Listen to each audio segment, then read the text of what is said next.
In a proactive effort to strengthen more components of their Māori heritage, the Ōraka Aparima hapu formed a committee to see where they could improve. It was decided that efforts would be focused on initiatives for tamariki. As a result, the children now benefit from waka ama, kiorahi and Kapa Haka groups. Kaiako Karina Davis outlines the benefits of the Kapa Haka component at one of their weekly practices. Ko tēnei he waka.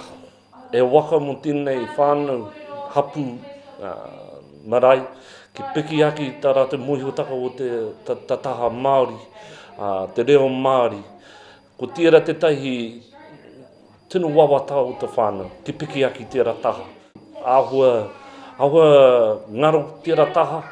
Te mohiotaka o te nui ko o une tamariki. Nā te mea noho rātau i roto kura auraki. Kari i roko te reo i roto tā rātou kaikahuki. So, ko tērā te tahi mea ki piki aki tērā taha. He timata taka, wa paku te rōpū, kai reira ta manawa. Karina Davis Marsden has helped organise the groups and knows that teaching the children will benefit the marae and hapu in the long run. It's good for them to have the opportunity to do this. We weren't, at my age, always that fortunate to have our own Ngāi Tahu rōpū, so yeah, it's definitely a really good thing for them. It's good for them to hang out on their marae as well, so that's a really big part of it. The culture belongs in many different ways. It does belong in karakia and in verse and song, but there are all those, the mahinga kai, all those other really important aspects of who we are.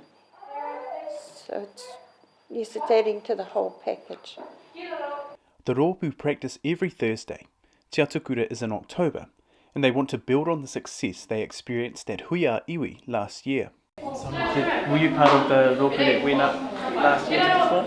Yes. I understand you were crowd favourites? Yes, it was very exciting. The kids loved it.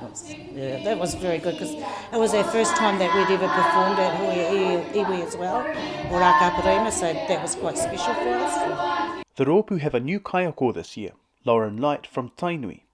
She's been instructing the group and enjoys the chance to help the tamariki reconnect with their whakapapa and taha Māori.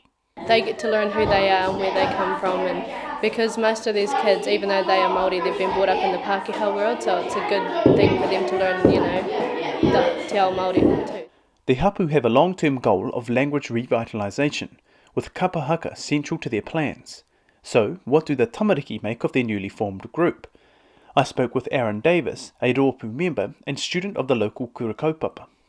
I take te pirani au te mai tēnei. Whakaako haka. Ki te poipoi kia te aki. Te haka i te hapu nei. Nē, ka pai he wawata pai te rei hoa. Hea hai. Nā te mea I ngā wā tātua I pirani au te mai I ngā hata.